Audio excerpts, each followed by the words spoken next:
আসসালামু আলাইকুম। এবারের ঈদে অনেকেই গ্রামের বাড়ি যাচ্ছেন। যারা যাচ্ছেন তাদের অনেকের সাথেই শিশু বাচ্চারা থাকবে।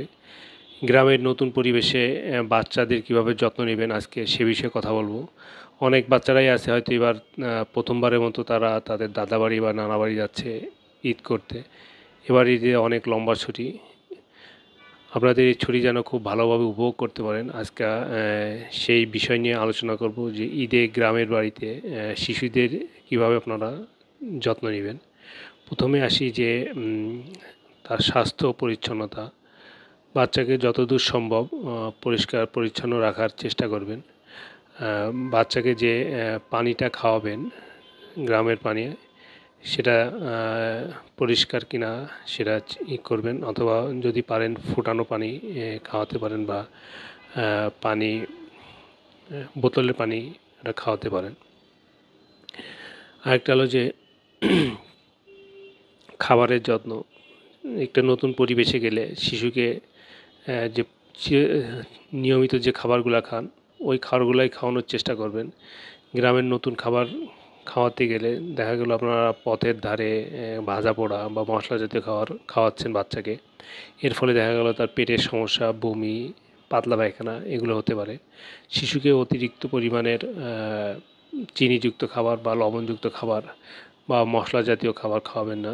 রাস্তার আশেপাশে যে ভাজা পোড়া পাওয়া যায় এগুলো যত সম্ভব অ্যাভয়েড করার চেষ্টা করবেন। আরেকটা হলো যে শিশুর নিরাপত্তা নিশ্চিত করা।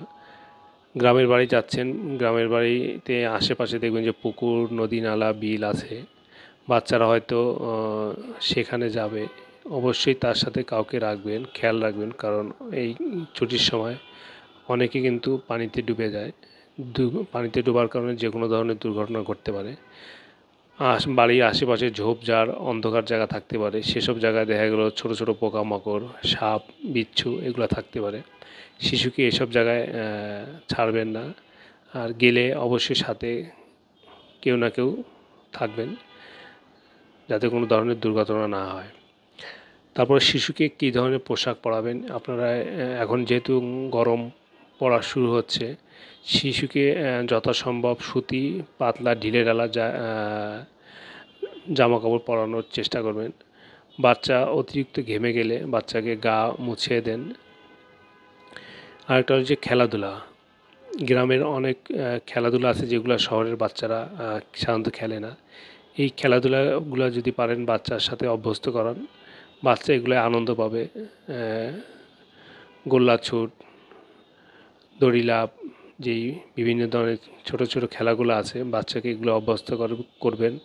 বাচ্চা তাইলে সকলের সাথে মিশবে, এই খেলাগুলো সে উপভোগ করবে। আবার খেয়াল রাখবেন যে অত্যাধিক খেলে যেন বাচ্চা শারীরিকভাবে দুর্বল না হয়ে যায়। আরেকটা যে কীট পতঙ্গ ও রোগবালাই, যেমন গ্রামে কিন্তু মশা মাছি এগুলো অনেক বেশি থাকে, উকুনের উপদ্রব থাকতে পারে। তো মশারি অবশ্যই আপনারা মশারি ঘুমানোর সময় মশারি ইউজ করবেন। বিছানায় ছারপোকা থাকতে পারে, সেগুলো খেয়াল রাখবেন। আরেকটা হলো যে পর্যাপ্ত পরিমাণ বিশ্রাম ও ঘুম যেন বাচ্চা পরে সেটা খেয়াল রাখবেন। বাচ্চা দৌড়াদৌড়ি বা বিনোদন করতে গিয়ে দেখা গেলো ঘুম পড়তেছে না, পরে বাচ্চা কিন্তু অসুস্থ হয়ে যাবে। আরেকটা হলো যে শিশুর মানসিক শান্তি। শিশুর যে যে বিষয়গুলো করতে চাচ্ছে, যেটা সে পছন্দ করতেছে সেগুলো করতে দিবেন। তাকে জোর করে অতিরিক্ত কিছু চাপিয়ে দিবেন না, বা তাকে বকাঝকা করবেন না। যতদূর সম্ভব তাকে বুঝিয়ে বলবেন। সে কিছু করতে চাইলে তাকে সেটা যথাসম্ভব করতে দিবেন। তাকে প্রেশার দিয়ে কিছু করাবেন না, তাকে বকাঝকা করাবেন না। আরেকটা হচ্ছে ঈদের আনন্দ। ঈদের আনন্দটা যেন সে সবার সাথে উপভোগ করে।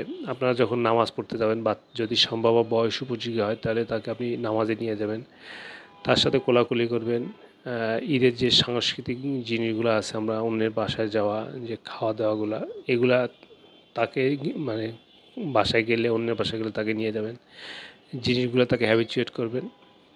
আরেকটা হলো যে ঈদের যে প্রাথমিক চিকিৎসাগুলা, যে বাচ্চার যদি কোনো ওষুধ নিয়মিত লাগে সেই ওষুধগুলো অবশ্যই আপনারা নিয়ে যাবেন। সেটা অ্যালার্জির ওষুধ হইতে পারে, ঠান্ডা কাশির ওষুধ হতে পারে, যে কোনো সমস্যা হলে। তারপরে যেই ওষুধগুলো এমার্জেন্সি লাগে, যেমন খাবার স্যালাইন নিয়ে যাইতে পারেন। ডায়রিয়া বা পাতলা পায়খানা বা বমি হলে আপনার বাচ্চাকে খাওয়ার স্যালাইন দেওয়াবেন। প্যারাসিটামল ওষুধ নিয়ে যেতে পারেন, কারণ যে কোনো সময় বাচ্চার জ্বর আসতে পারে। বাচ্চার গা যদি কেটে যায় তাহলে অ্যান্টিসেপটিক লোশন যেমন প্রোভিসেপ সলিউশন বা বায়োডিন এই ওষুধগুলো আপনারা সাথে রাখেন। যদি প্রয়োজন মনে করেন স্থানীয় যে ডাক্তার আছে তার গিয়ে তার নাম্বারটা সংগ্রহ করে রাখতে পারেন, যাতে এমার্জেন্সি কোনো সমস্যা হলে তার সাথে যোগাযোগ করতে পারেন। সবার ঈদ যেন ভালোমতো হয়, গ্রামে যেন সবাই এনজয় করে। আজকে এই ছোট্ট প্রয়াস তার জন্য ধন্যবাদ। খোদা হাফেজ।